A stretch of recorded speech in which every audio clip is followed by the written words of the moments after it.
This morning, a special For the Record, celebrating the 100th anniversary of the Arte Quartet and its special relationship to the Wisconsin idea.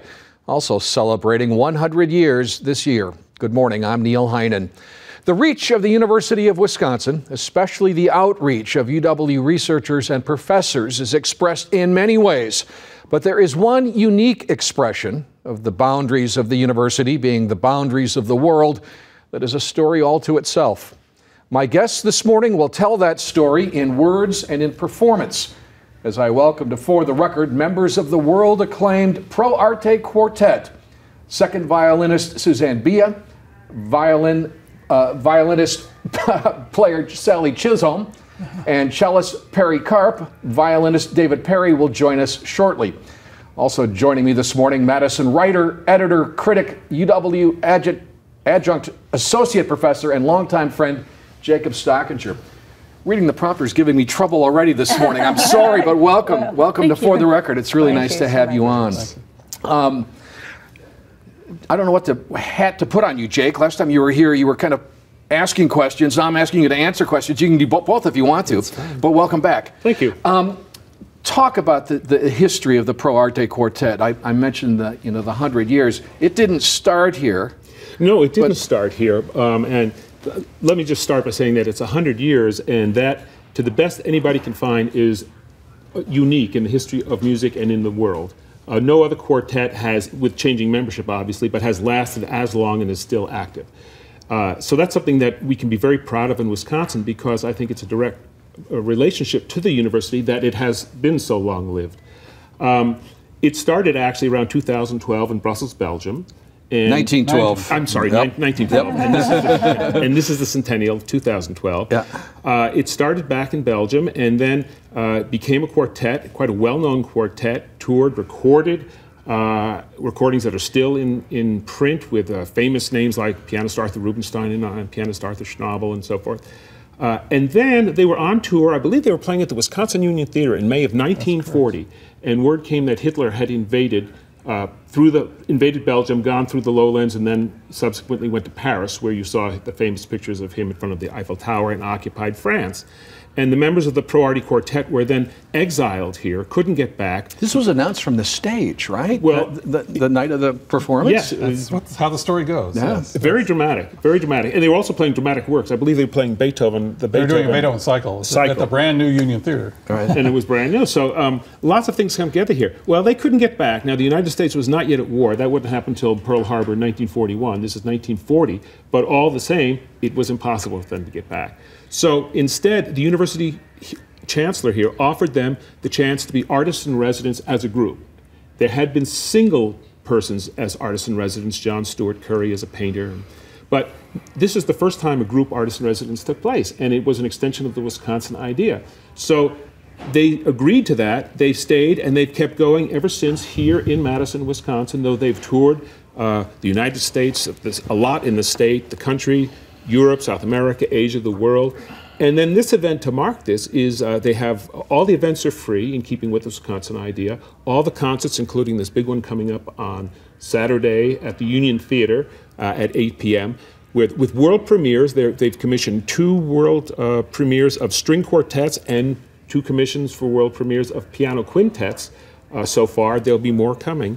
But it's really quite an extraordinary thing. I would compare it to the football team going to the Rose Bowl, or the basketball team going to the big dance, or something like that. It's a I don't want to say it's a well-kept secret, but it really deserves a broader public than people know. Now, this quartet in residence was the first in the world, the way I understand it. Well, at least as far as we know, the first at an American university. So it's been emulated since in many, many, many places. But so what does that mean? What is that like, Perry? Well, it's a wonderful existence. We get to sort of do all aspects of being musicians. First, as a quartet, we rehearse 3 hours every morning. 5 days a week.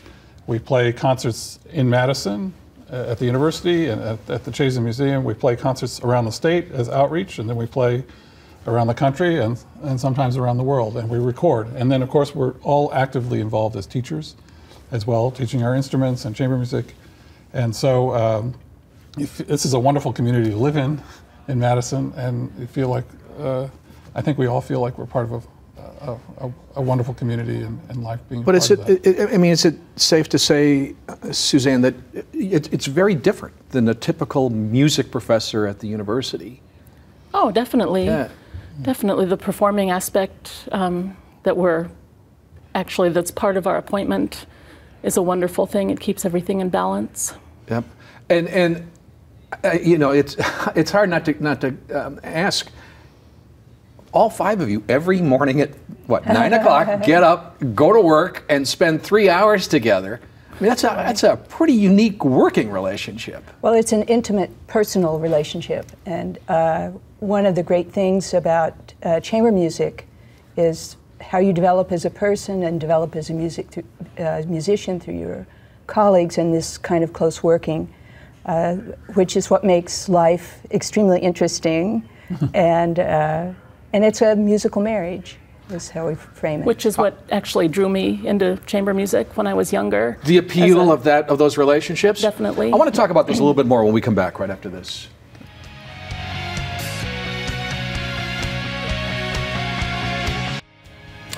Welcome back to a special For the Record honoring the Pro Arte Quartet on its 100th anniversary. A living example of the Wisconsin idea in action. But the idea about a string quartet, I really would like your thoughts on this, and I'll just start with you, Suzanne. I mean, there are different groupings of musicians that people are familiar with and recognize. You play in several different large groups, but what is it about a string quartet with these four particular instruments that makes it kind of special? Well, the repertoire. No other instrumental combination, except maybe arguably the symphony, has the kind of literature that we do. And the joy of playing, I mean, even the Haydn Quartet, which we're doing this morning, and the entire wealth of Beethoven quartets, Brahms quartets, Schubert, Mendelssohn, Bartok. Stuff written specifically for these four strings. And then there's the blending of our sounds and how that's a never-ending challenge. You can always do it a little bit better. It's an art form that requires a perfection that I think no other instrumental combination requires in that same way. What does that mean, Sally, to do it a little better? Well, I'm struck by a quote from the grandfather of a famous concertmaster who said, however, if you play chamber music, there's no end to the perfection. And that's every day you try, you look deeper in the music and more unity of idea and more complexity of idea. So I'm sure everyone's in a think tank of some sort, and ours is a musical world. Yeah, one of the great things about this, as Suzanne said, is this incredible repertoire. And so our daily companions are some of the greatest artists that ever lived. You know, Haydn, Mozart, Schubert, Beethoven, Brahms, Mendelssohn, Bartok. And those are great daily companions. And, you know, when you're around incredible people like that and their works, they keep teaching you things, and it never gets boring. And you, as you grow as a musician, you find more things in the music. And when you're playing with great colleagues, you learn from them all the time as well, both by how they play and what they have to say. If this is accurate, help me understand it. But I mean, I understand composers writing music for a string quartet. But what does it mean to have someone like Stravinsky, I guess, write a piece for the Pro Arte Quartet? Well, I mean, I think when we all joined, we were aware to some extent of the history of that. And luckily it's continued. Throughout its history, it's played, many great works have been written for this quartet. And I think that's something that's also interesting about the quartet medium in general, that throughout the 20th century and now in the 21st century, composers still want to write for this combination of instruments. Some of the combinations of instruments that were popular in the 19th century haven't really survived into the 21st century as well. But the quartet remains very viable. Everyone, almost all serious composers want to write string quartets. I mean, one name people would recognize, of course, is John Harbison, who's written the April. That's right. The April piece, is that right? Yeah. And I would just add musically or historically that it's interesting. It's a relatively modern form because the Haydn that they played, Haydn is generally considered the father of the string quartet, and it's considered kind of sort of a conversation of equals, which you can hear very well. It's also considered a place where many composers, I think they can address this, but like Beethoven, would work out ideas. A lot of composers use the string quartet as kind of the most personal, intimate way to say what they were doing. Shostakovich used it during the Stalin years to do things that he couldn't do in public for fear of being sent to the Gulag. So it's a very rich medium with lots of overtones, not just musically, but also historically, politically, socially, and so forth. They've done over 100, I think, of premieres of new works, and they're dedicated to new works as well as the old works that go back to Haydn and Mozart and Beethoven and Schubert. All right, I want to get David Perry up here, so we're going to take a break. Suzanne has agreed to step down. David will take her chair, which is the middle chair on this show, and we'll be back right after this. A reminder that For the Record is moving to Sundays at 10:30 a.m. Following a 1-hour Face the Nation that begins on Sunday, April 8th. This morning we are joined now by first violinist David Perry, who joins Perry Karp and Sally Chisholm, the members of the Pro Arte Quartet. Didn't have room for Suzanne anymore because my friend Jake Stockinger is with us. And welcome, David. Thank you for joining us. Thank you. I would like just to have you talk a little bit about your role in this unique university in residence group. How much do you individually go out and around and talk to groups and even perform? Is that? Are you talking about as individuals yes. or as part of the group? Yep, as individuals, separate from the group. We do quite a lot of each, and but I wanted to mention that this summer we'll be going to Aspen, playing at the festival there on August 15th, and it's a very nice place to be, not just in the winter. So that's a good time. In the area, we'll be playing a concert there with a cellist friend of mine, Mike Mermagan, and playing the Schubert Cello Quintet, and the Harbison premiere that we're doing in April here. We'll perform there. And what else are we playing on that? Barber, Adagio. Yeah. Barber, and some John Harbison's finished some unfinished movements of Haydn from his last quartet. Okay. You mentioned the Barber. I just want to point out that many people know the Samuel Barber Adagio for strings, especially from the 9/11 commemorations. It was the Pro Arte Quartet that gave the premiere of that, I believe, in 1938. It was originally written as a slow movement of a string quartet, Samuel Barber's Opus 11 string quartet. So they've played it as part of the centennial this year. But they know this great piece, but they don't know that its history is directly tied to University of Wisconsin and the Pro Arte Quartet. When you perform, and not necessarily the audience, but other musicians, you go to Aspen. The fact that you're from Wisconsin and that this is a Wisconsin-based quartet, I mean, has that got significance to people? Well, of course. I think we're ambassadors, and UW School of Music has become quite well known because of the performing of individuals from the School of Music. You think that's better known outside of Wisconsin than it is in Wisconsin, that our School of Music is so highly regarded? Well, I think New World Symphony hires, which is a training ground for young professional orchestral musicians, has coaches from the School of Music, and the school is extremely well represented there. And all of us have students at Juilliard, which is one of the top, and Curtis, two of the top conservatories in the country, have our students. So they, I think at Juilliard, it's the guys, they wear the UW or Wisconsin Badger sweatshirts. They try to coordinate that so they feel there's a presence there on the same day. There's a performance coming up on the 24th. Talk about that just briefly, because people are welcome. It's at the Union Theater on Saturday, the 24th of March. So this coming Saturday at 8 p.m. It's free to the public. We're starting with a piece by Anton Webern, a very early piece of his, very late Romantic work called Slow Movement, Langsamer Satz, very beautiful.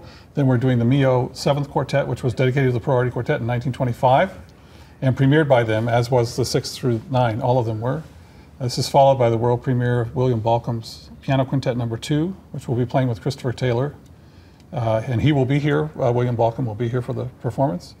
And then after intermission, we're joined by the wonderful violist of the Juilliard Quartet, Samuel Rhodes, and we're doing the Mozart G minor string quintet, which is one of the, I mean, probably would be most people's top 10 lists of great chamber music. So it would be a joy to have Sam with us. What a great opportunity. Have you seen the airport exhibit by any chance? Yes. I mean, that seems pretty cool. And it's going to be up until September. Yes. Yep, September 3rd, for Labor Day. On the history of the quartet. And there are there's recordings available and materials available. What's the best way to do that? Well, there's a site you can go to at music.wisc.edu, which is the School of Music website, and they have, or the Pro Arte website, and they can tell you, there's like CDs they've done. This is Mendelssohn and Dvorak, wonderful. For this particular centennial season, they put together this booklet that people can see that looks very much like an old LP. Yep. But it has historic photographs in it and lots of background. That's great. And so forth. We got to wrap it up. We're going to come back for a performance. Thank you all very much for joining me. Great pleasure. Thank you.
Bye.